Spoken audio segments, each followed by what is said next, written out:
오늘 설교 제목을 가치의 공유가 절실합니다. 제가 이렇게 붙여봤는데요. 가치라는 말, 또 공유라는 말, 좀 어려운 말들이죠. 근데 가치는 무엇이 선하고 무엇이 선하지 않은가, 무엇이 옳고 무엇이 옳지 않은가, 무엇이 더 중요한가, 뭐 이런 가치를 말하는 것이고요. 우리가 공통된 어떤 가치를 함께 소유하는 것, 공유하는 것이 너무 절실한 시대에 살고 있다. 이제 이런 말씀을 저와 여러분이 오늘 본문을 통해서 함께 봤으면 좋겠습니다. 시편 119편의 20번째 작은 시가 오늘 본문에 담겨져 있는데요. 오늘 본문을 대표하는 자음은 레시라고 하는 단어인데, 자음인데, 영어로는 R 발음이 나는 그런 자음입니다. 오늘 본문의 내용을 이렇게 살펴보면, 이 본문 안에 시편 119편 전체가 그렇지만 하나님의 말씀의 이 중요성이 또 강조되고 있어요. 하나님의 말씀, 하나님의 규례, 하나님의 법, 하나님의 약속, 여러 가지로 표현되어 있는 하나님의 말씀이 너무너무 중요하다. 그런데 이러한 상황 속에서 시인이 앞뒤 좌우를 살펴보니까 인생에 너무 힘들고 어려운 상황을 맞고 있어요. 하나님을 섬기고자 하고 하나님의 말씀을 따라 살려고 하는 이 사람의 마음과는 상관없이 주위에 그렇지 않은 사람들이 너무 많아요. 그래서 고민하고 있습니다. 굉장한 텐션을 그 가운데서 느끼고 있는데, 그럼에도 불구하고 오늘 본문 속에 계속 반복되는 말이 뭐냐면 주의 말씀대로, 주의 규례에 따라, according to your word, according to your promise.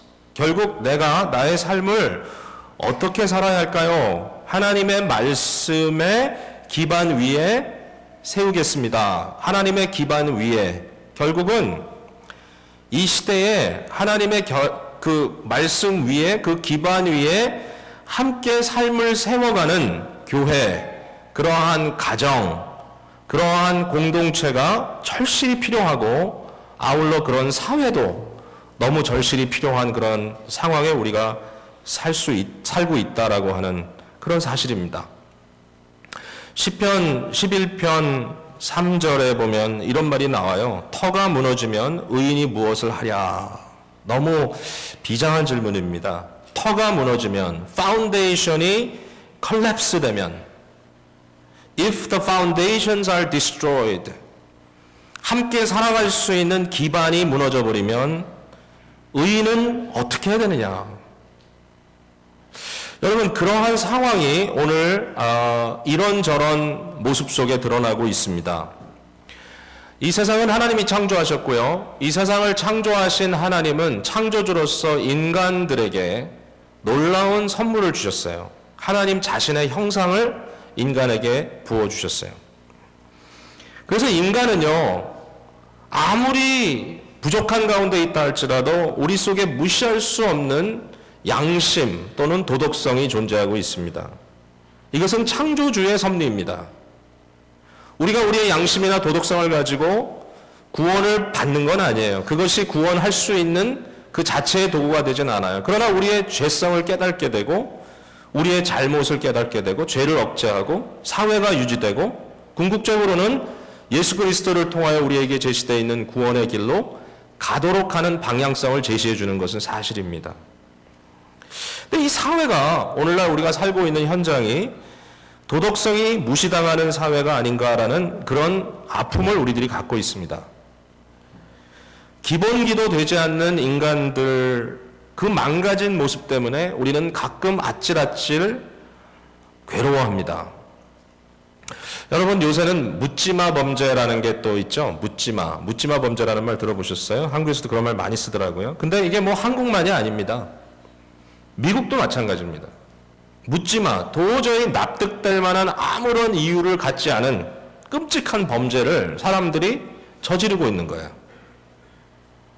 아니, 왜 무슨 이유로, 오래전에 만난 사람도 아니고 그 자리에서 만난 사람인데 왜 지하철을 기다리다가 차가 오고 있는데 앞에 있는 사람을 밀쳐가지고 지하철 철로에 떨어져 죽게 만드냔 말이에요.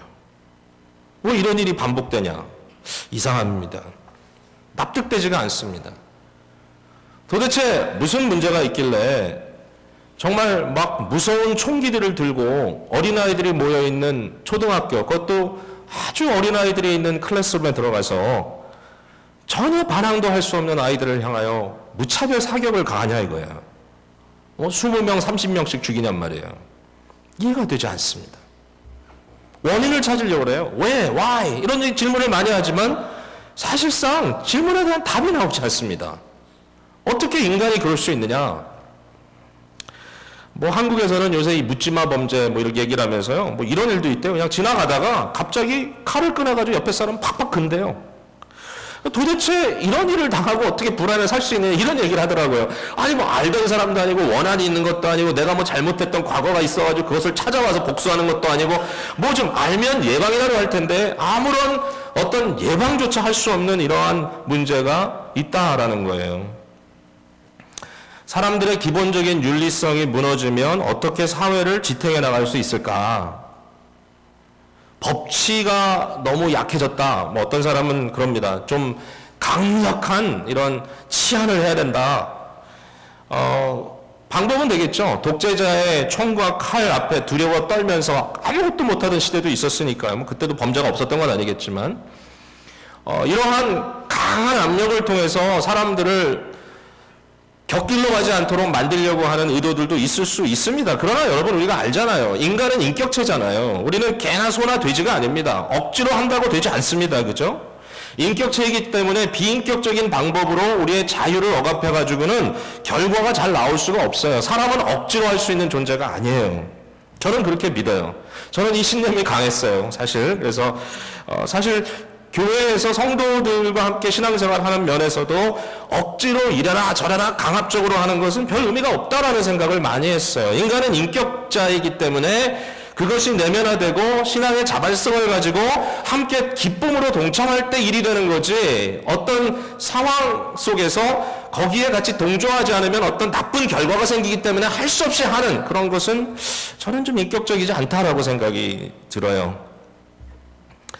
사람에게는 자유가 필요하고 그 자유 안에는 중요한 권리 주장도 있을 수 있지만 그것보다 더 중요한 그것과 함께 가야 될 중요한 가치가 책임감입니다. 권리와 책임감이 함께 갈 때 자유가 성립되는 거죠. 지난 주 중에 한 부모가 굉장히 안타까운 심정으로 전화를 했습니다. 저희 교회 나오시는 분은 아니었고요. 그러나 뭐 설교를 자주 들으신다고 이렇게 말씀해 주시는 분이셨습니다.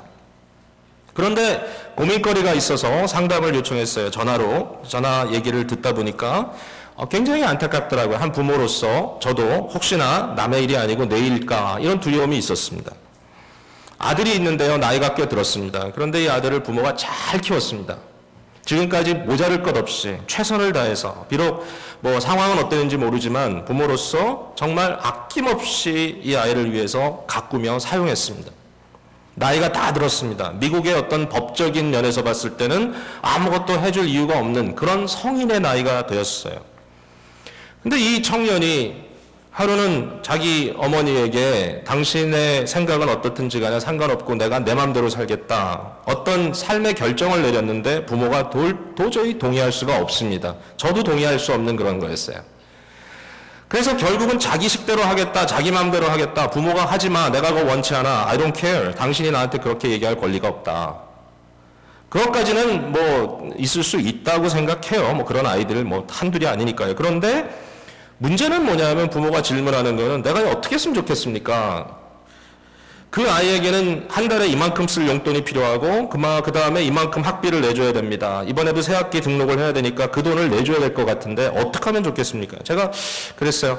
뭐 나이 다 들었는데 자기가 그렇게 마음대로 살고 싶다면 그렇게 하라고 할 수밖에 없죠. 돈 주지 마세요. 그랬더니 그 말이 좀 쉽게 세틀다운이 안 됐던 것 같아요.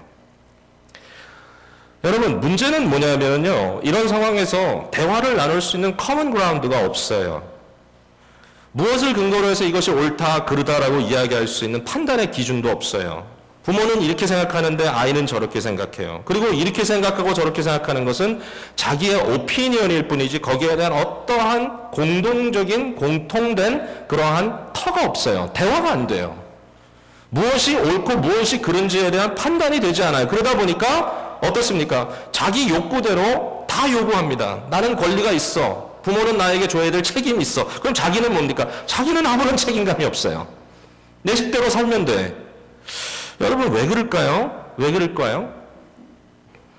이 권리와 책임의 균형이 적절하게 유지되는 것을 자유를 누리는 가장 기본적인 방법이라고 우리가 이야기를 하는데요. 그것이 가능하기 위해서는 이런 말을 씁니다. 인간에게 기본적인 교양, 소양 또는 그들의 양심이 살아있어야 된다라고 이야기를 합니다.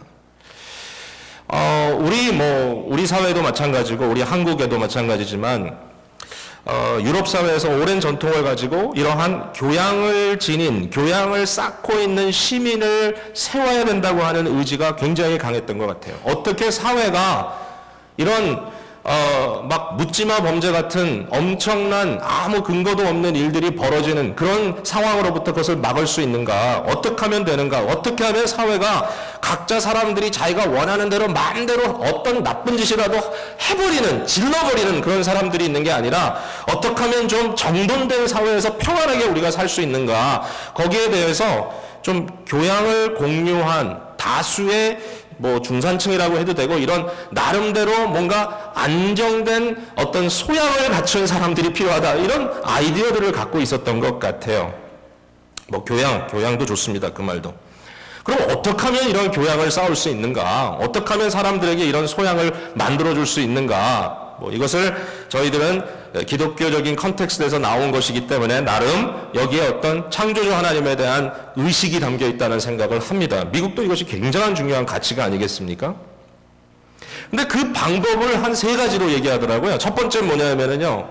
한 사람, 개인에게 있어서 그 개인이 성장하는 성장의 과정에서의 이 성장의 고통을 통해서 자기의 정체성을 만들어가는 과정에서 나온다라고 얘기를 합니다. 어떤 성장통이냐? 이런 거예요. 모든 사람들은요, 자랄 때, 어린 시절부터 마음에 욕망이 있습니다. 욕구. 내가 원하는 것.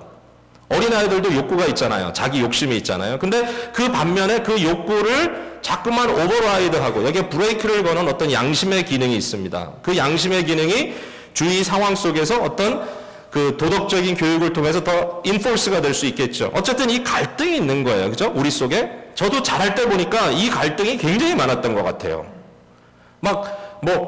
이렇게 제 욕망대로 하는 겁니다. 그러나 거기에 대한 죄책감도 들고 양심의 기능이 있어가지고 그것을 억제하려고 그러고 하지 못하게 하려고 그러고 그래서 그 안에서 막 들끓으면서 내 안에 어떤 이 옳고 그름의 고민들을 통해서 결정하고 의지하고 거기에 대한 대가도 치러보고 거기에 대한 성취도 느껴보고 하면서 내 자신의 정체성이 만들어져 가는 과정을 경험하게 된다라고 하는 것이죠.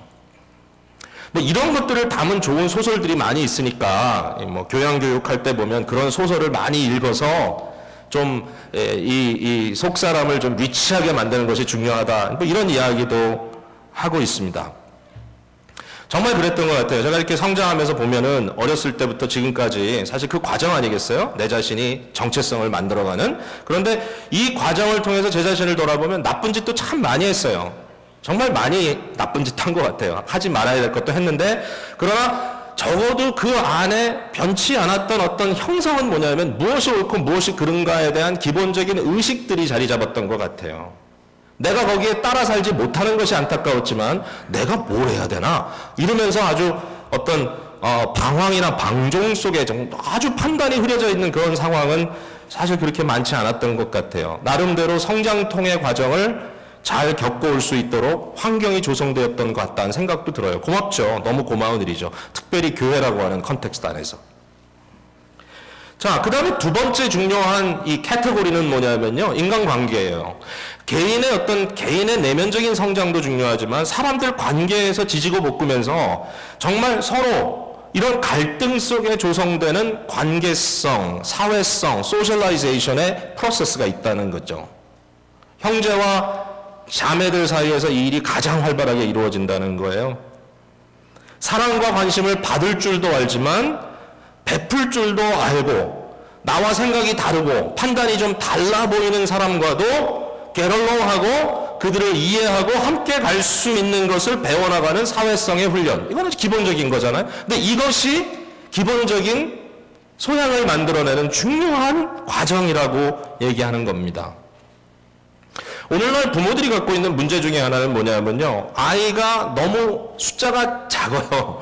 요새는 하나이 낳잖아요. 근데 싱글 차일드를 갖고 계신 부모님들께 제가 뭐 부담을 드리고 싶은 마음은 전혀 아닌데, 그러나 자연적인 상황 속에서 아이가 소셜라이제이션을 배우는 과정이 조금 결여될 수 있다는 그런 아쉬움이 있는 것은 인정해야 될 것 같아요. 그래서 교회가 너무 중요한 것 같아요. 여러분, 개인들과의 관계에서요, 이런 관계 속에서 치고 당하고 하는 부분에 대해서 부모가 너무 빨리 나서가지고 그것을 막으려고 하는 것도 도움이 안 될 것 같아요. 과정을 통해서 자기 나름대로 고민하고 그것 때문에 자기의 행동을 바꿔보기도 하고 이렇게 저렇게 지혜를 써가면서 싸워보기도 하고, 이러한 과정이 사람을 만들어내는 중요한 프로세스라는 거예요. 뭐 이러한 어떤 복잡한 관계들을 담은 이런 소설들, 이런 것을 읽어야 된다, 그렇게 얘기를 합니다. 왜냐하면 그걸 통해서 뭔가 상황 속에서 어떤 도덕적인 딜레마가 있고 그것에 대해서 어떻게 문제를 해결하는가 고민들을 해나갈 필요가 있다, 이런 얘기를 하고 있습니다. 중요한 것 같아요. 저도 6남매 중에 막내로 자랐습니다. 뭐 소셜라이제이션은 거의 자동으로 됩니다. 그 정도 되면. 예. 왜냐하면 살아남을 수 있는 가능성이 거의 없습니다. 예. 만약에 내가 그 상황에서 살아남을 수 있는 방법을 나름대로 계획하고 하지 않으면 맨날 뭐 부모가 제 편 들어주나요? 보이지도 않는데 어떨 때는. 예. 음식을 항상 이렇게 큰 데다 갖다 주면 이걸 5명을 물리쳐야 이걸 내가 먹기 때문에 거기서 오는 많은 이런 이 도전 정신들, 이런 것들이 결국은 이제 한 사람을 빚어내고 만들어내는 과정이라고 하는 것이죠. 네. 요새는 뭐 왕따 당한다 이런 뭐 고민들을 많이 하는데요. 뭐 그게 사실일 것 같아요. 그러나 과거에는 그런 게 없었나요? 있었죠. 제가 한국에서 중학교 1학년을 다녔는데요. 지금 생각하면 왜 다녔는지 모르겠어요, 그거를. 아예 그냥 다니지 말고 미국에 그냥 이민 올 걸. 1년도 못 채우고 이민을 왔는데 1년 다니면서요. 경성중학교인가, 이름까지 밝혀서 미안하긴 한데 별로 좋은 학교가 아니었던 것 같아요, 제 생각에는. 그 학교가 하키를 잘하는 학교였어요, 그 당시에. 그래서 고학년 고등학생들하고 같은 건물에서 공부했는데 이 사람들은 다 하키 스틱을 들고 다녔어요. 지나가다 그냥 꾸르래요. 그리고 때려요. 얼마나 얻어맞았는지 몰라요. 1년 동안 얻어맞은 거 외에는 아무 기억이 없어요. 아무런 기억이. 1년 동안 맞았어요. 근데 그 1년 동안 맞은 게 이민생활하는데 얼마나 도움이 됐는지 몰라요. 예. 너무 외롭고 싫어도 맞는 것보단 낫다. 사람들이 뭐라 해도 맞는 것보단 낫다. 이유 없이 터졌으니까. 이러한 과정을 통해서 survive 하는 것을 배워나가는 소셜라이제이션. 그러면서 나와 생각도 다르고 좀 각도도 다르고 좀 달라도 포용하고 게을렁하고 함께 가는 것을 배워나가는 거. 너무 중요한 거죠. 자, 그 다음에 세 번째 중요한 카테고리가 이거라 그래요. 뭐냐면 집단입니다. 집단, 사회, 공동체, 국가. 요새는 또 인류, 세계가 너무 좁아졌으니까. 이 인류 전체 또는 내가 속한 공동체 전체 안에 나의 책임이 뭔가, 내가 이것을 하지 않을 때 어떤 네게티브한 결과가 전체에게 미칠 것인가 하는 것을 고민하며 살아가는 거예요. 내 것만 챙기는 게 아니에요. 팔은 안으로 굽는다고 내가 내 것만 챙겨놓으면 되는 거 아니에요. 왜 그렇게 정치가들이 교양 없이 구냐 말이죠. 자기 것만 먹고 챙기면 된다. 먹고 튀면 된다. 이런 아이디어를 갖고 있다면 그 사회가 올바로 갈 수가 없습니다. 기본 신뢰가 있을 수가 없습니다. 그렇지 않습니까? 여러분, 운전하고 가는데 앞에 차가 있는데 앞에 차에서 뒤에 이그저스트 파이프에서 시꺼먼 연기를 펑펑 뿜으면서 간다고 하십시오. 뭐라고 여러분 마음 생각하십니까? 저는 막 화가 나요. 아니, 지금 대기 오염되고 오존 레이어가 막 없어져가지고 지금 일기가 바뀌고 막 지금 다 이전과 다른 막 천재 재해가 막 오고 있는데 저 사람 뭐 하는 거야? 뭐 이러면서 마음에서 막 들끓는 생각이 들죠. 여러분, 그렇습니다. 그 작은 한 행위라 할지라도요, 전체에게 미치는 결과가 조그맣게라도 나간다는 걸 알아야 그게 제대로 가는 거 아니겠냐는 거죠. 제3세계를 가면요, 재밌는 현상이 있어요. 뭐냐 하면 쓰레기통이 없어요. 근데 어떤 집에 가면 깨끗해요, 집이. 이 사람들은 정말 교양 있는 집안인가 보다. 어떻게 이렇게 깨끗하게 살지. 자세히 보니까 뒷마당이 쓰레기장이에요. 무조건 밖으로 던지는 거예요. 쓰레기로 모으지도 않아요. 쓰레기 백의 개념도 없어요. 누구도 컬렉트하지 않아요. 그냥 뒷마당에 보니까 쓰레기가 잔뜩 쌓여있어요. 예쁘지 않게. 집 안만 깨끗하면 돼. 앞이고 바뀌고 집어 던져. 아무렇게나. 남들이 어떻게 공적으로 고통을 당하든 상관없어. 내 집만 깨끗하면 돼. 그게 바로 교양 없는 모습이잖아요, 여러분. 이 교양이란 말을 자꾸 써서 좀 죄송하긴 한데 이 집단 속에서는 이러한 개념이 심각한 개념이에요. 앞뒤를 가리지 않는 자기중심적인 모습. 여러분, 미국도요, 굉장히 지금 진통을 겪고 있는 게요, 사회보장의 어떤 혜택을 받으려는 숫자는 많고요, 그 혜택에 대해서 컨트리뷰션을 하려는 사람은 점점 줄어드는 거죠. 이런 문제가 실제로 있어요. 여러분, 이민사회 속에서도 이 문제를 좀 자각해야 된다고 하는 그런 자성하는 목소리들이 좀 나오고 있어요. 우리 한인 이민자들 뭐 아주 성공 신화를 만드는 놀라운 이민자들임이 분명한데 그럼에도 불구하고 통계적으로 보면 좀 아쉬운 부분이 없지 않아요. 한인 이민자들은 어떤 이민자들보다 자영업을 많이 하는 이민자예요. 미국 전체 에브리지 퍼센트가 한 40%, 30%라면 한국 이민자들은 56%인가 57%의 한인들이 자영업을 합니다. 그건 뭐 대단한 거예요. 성취욕이 강하고 나름대로 동기가 강하고 열심히 살고 자기 거니까요. 하여튼 열심히 하고 너무 귀해요. 근데 전체적으로 인컴 브래켓으로 따져보면 한국 이민자들의 인컴이 거의 최하예요. 에브리지 인컴이. 이거 이유가 뭔가 아무도 몰라요. 세관만 알아요. 세무서만. 아무도 몰라요. 보고가 안 되기 때문에 없어요. 근데 또 재밌는 건 뭐냐면요, 노인들 복지의 어떤 복지 혜택의 대상이 되는 가장 높은 브래켓을 갖고 있는 세 번째인가 최상의 꼭대기에 한국 분들이 다 올라가 있어요. 좀 죄송한 그런 말씀이기도 해요. 우리 문제이기 때문에. 죄송한 말 아니죠. 사실 저도 속한 문제니까. 우리가 그 어떤 이런 사회 속에서 주고받고 하는 개념보다는 가난하면 안 주고 많이 받으려고 하는 이런 의식을 갖고 살았던 것이 우리의 모습이에요. 오늘도 한국이 그게 문제라고 이렇게 이야기를 합니다. 생각해 볼 이슈죠. 자, 설교 시간에 교양 얘기해서 여러분들이 마음으로 또 오늘 뭐 교양 강의하나 이럴 수 있는데요. 제가 이제 중요한 말씀 몇 가지 더 드릴게요. 자, 교양으로 끝나는 거 절대로 아닙니다. 교양교육에 가장 관심을 두었던 민족이 어느 민족인지 아십니까? 18세기 중반에 교양 그러면 게르만족이었습니다. 18세기 중반에 시민교육 시스템의 가장 고차원적인 발전을 보였던 나라가 독일입니다. 19세기도 마찬가지입니다. 그런데요, 그 19세기에 영광스러운 교양시민을 가졌던 독일이 20세기로 접어들면서 몬스터가 됩니다. 왜 그랬을까요? 전쟁을 2번이나 일으키고 엄청난 사람들을 학살시키는 나치 정권 안에서 양심의 소리를 내지 못했던, 물론 몇은 냈지만 다 내지 못했던 그러한 상황. 저들도 집단 이기주의에 빠지고 나니까 맥을 치지 못했어요. 지금은 자성하겠지만. 저는 그 모습을 보고요, 왜 교회에서는 교양 강의를 해서, 교양 강의만 해서는 안 되는가, 거기에 대한 답을 찾았어요. 그건 뭐냐면 성경이 우리에게 보여주는 거는요, 인간을 임프루브 시킴으로써 답이 있다고 얘기하지 않아요. 인간의 죄성은 엄청 깊어요. 조금만 한눈 팔면 우리는 금방 악을 행해요. 우리는 죄인입니다. 죄가 너무 깊습니다. 그 깊은 죄를 성령님의 은혜로 중심으로부터 변화시키지 않으면 답이 없습니다. 끊임없이 회개하고 끊임없이 믿음으로 십자가 앞으로 나가지 않으면 우리의 가정과 우리의 교회와 우리의 사회는 하루아침에도 쑥대밭이 될 수가 있습니다. 죄가 그렇게 무서운 거예요. 그래서 이 세 가지의 교육의 중요한 이 카테고리를 이야기만 해서는 안 되고요. 사실은 이 각 분야를 실제로 변화시키는 변화지향적인 관계가 반드시 있어야 되는데 그것이 바로 하나님과의 관계입니다. 내 자신의 셀프 임프루먼트가 아닙니다. 하나님 앞에 서서 하나님의 말씀을 내면화시키는 작업이고요. 인간관계 속에서도 하나님의 말씀에 입각하여 사랑을 실천하는 것이고요. 공동체 안에서도 하나님과의 관계 속에서 나의 언약적인 책임을 다하는 것입니다. 하나님 안에서 성장하는 겁니다. 하나님 안에서 총체적인 삶의 모습이 아름답게 이루어지는 겁니다. 근데 여러분, 무서운 사람들이 있어요. 누구죠? 하나님과는 가까운데 다른 거는 무시하는 사람들이 있어요. 기도원에서만 신앙생활 잘하는 사람들이라고 할까요? 하나님과는 너무 열심히 있고 잘한다고 하는데 개인적인 성숙이나 인간관계에 대한 어떤 그런 성숙이나 어떤 단체 속에서의 책임감 같은 거는 갖지 못하는 경우가 있어요. 왜 그럴까요? 이게 참 비극적인 일 아니겠습니까? 신앙이 뭔가 잘못된 부분으로 치우쳐버린 거예요. 오늘날 한국 기독교가 욕을 많이 먹습니다. 이민교회도 욕을 많이 먹습니다. 왜 그렇습니까?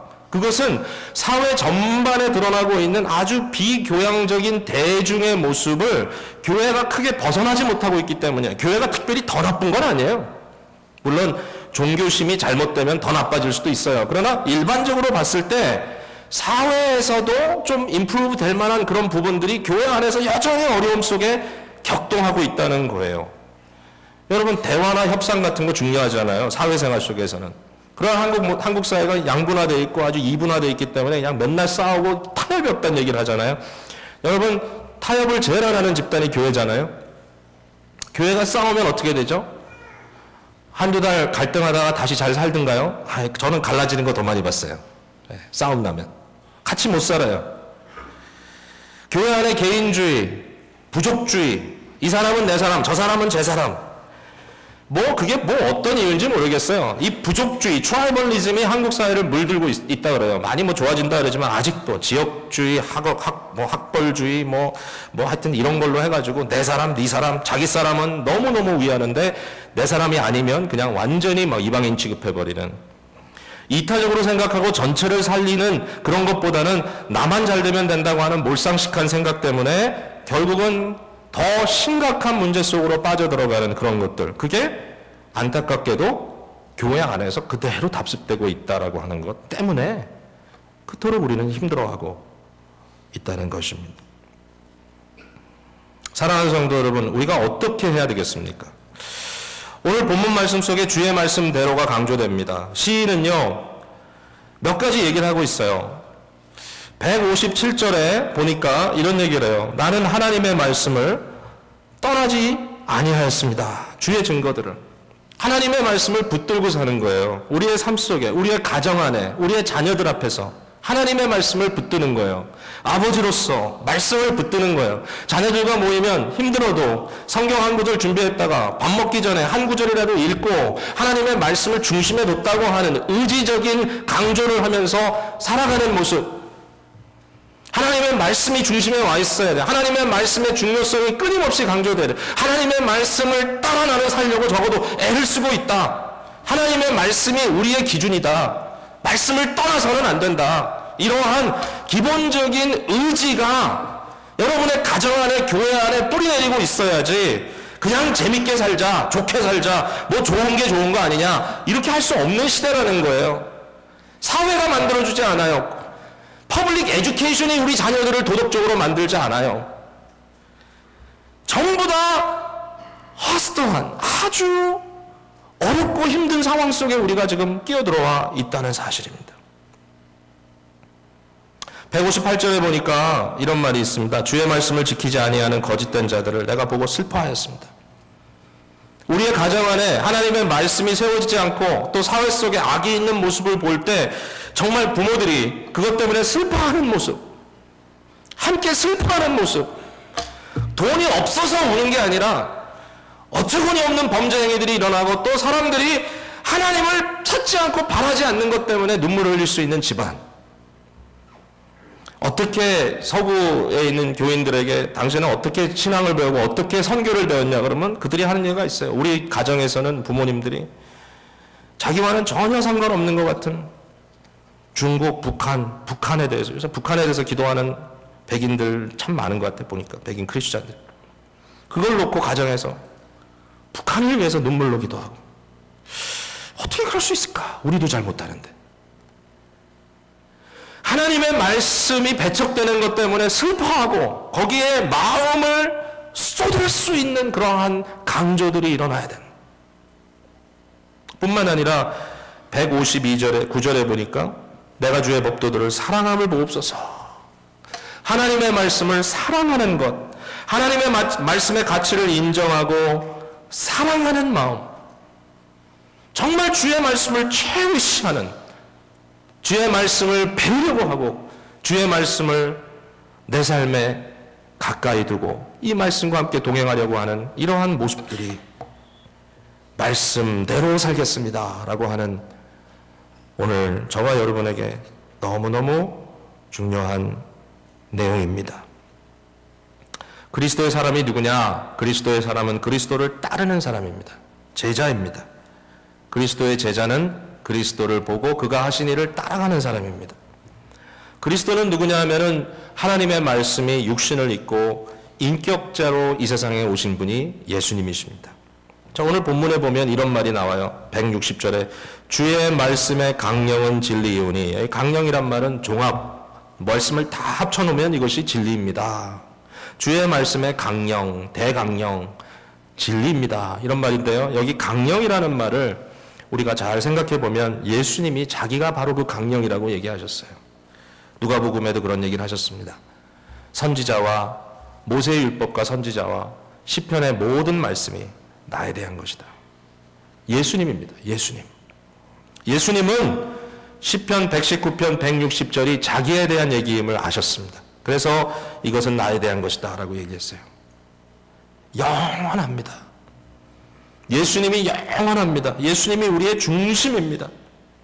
예수 그리스도의 생각, 예수 그리스도의 열정, 예수 그리스도의 삶이 나의 삶 속에 끊임없이 스며들어오고 나의 가족 속에 끊임없이 스며들어오고 우리 자녀들 속에 끊임없이 스며들어와서 이것으로 하여금 공동적인 터를 만들고 터가 무너지지 않도록 그 터 위에서 우리의 대화를 나누고 우리의 생각을 나누고 우리의 삶이 주님께 유용한 사람들로 변화되어 가는 것을 경험할 수 있다라는 것입니다. 예수님, 믿음의 주에 온전케 하시는 이인 예수님을 바라보자. 바로 그분이 우리의 말씀입니다. 아이들이 대학교를 갑니다. 대학교 기숙사에 들어갑니다. 대학교 기숙사에 들어가면 주위에 일어나는 일들 여러분 상상해 보실 수 있겠습니까? 어떤 사람은 대학교를 이렇게 얘기합니다. 인간이 타락하고 어디까지 타락할 수 있나 실험해보는 장소라고요. 하여튼 별의별 일들이 그 안에서 다 벌어진다고 합니다. 기숙사 안에서 들어가서 봅니다. 주위를 살펴봅니다. 터가 무너졌어요.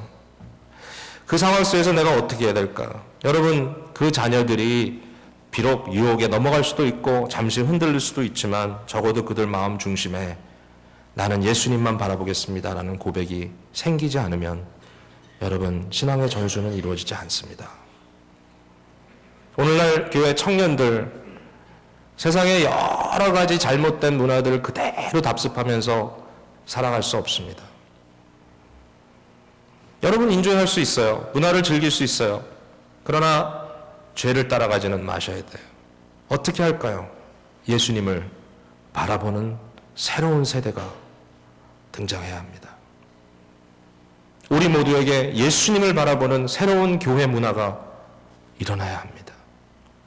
내 마음에 들지 않고 내 생각과 좀 다르다고 생각할 때도 내 속에 있는 소욕이 발동되기 이전에 예수 그리스도의 십자가를 통하여 볼 수 있는 교양과 훈련을 갖춘 성도들의 모습들이 일어나야만 합니다. 그 안에 놀라운 변화의 역사들이 지속적으로 일어나게 될 줄로 믿습니다. 사랑하는 성도 여러분, 우리 자녀들에게 무엇을 가르쳐주고 무엇을 전수할 수 있을까요? 우리 모두의 고민입니다. 이기적이고 자기중심적이고 자기는 모든 권리를 가졌다고 생각하며 내 생각 욕심대로 되지 않으면 수틀리면 다 뒤집어 버리겠다고 하고 그렇게 막 행동하는 자녀들이 만들어지고 있다면 사실 우리 할 말 없어요. 오 마이 굿네스. 어떻게 하면 좋을까? 할 말 없어요. 수단과 방법을 가리지 않는 실용주의적인 마음을 가진 부모들, 어떻게 하든지 내가 원하는 것을 쟁취만 하면 된다. 무조건 세상의 성공 스케일에 맞춰서 높이만 올라가면 된다고 성공주의로 무장한 그러한 부모들에게 똑같은 성공주의로 무장한 자녀들이 생겨나는 것은 전혀 이상하지 않을 겁니다. 그러나 언젠가는 우리 스스로 질문하게 될 것입니다. What is right? What's the point? 도대체 우리가 무엇 때문에 살아가는 것인가? 어떤 도의적인 어필을 할 수 있을까? 여러분, 신앙의 가치를 공유한 가족과 교회 관계를 세워나가는데 우리의 마음을 집중하고, 그러므로 우리 스스로 다, 자녀들도 자발적으로 자기의 권리뿐 아니라 성도로서, 가족으로서, 사회일원으로서 마땅히 해야 할 일들을 믿음으로 수용하고 겸손히 자기의 위치를 지켜나가는 귀한 주의 사람들이 우리 가운데서 많이 일어날 수 있기를 간절히 바랍니다.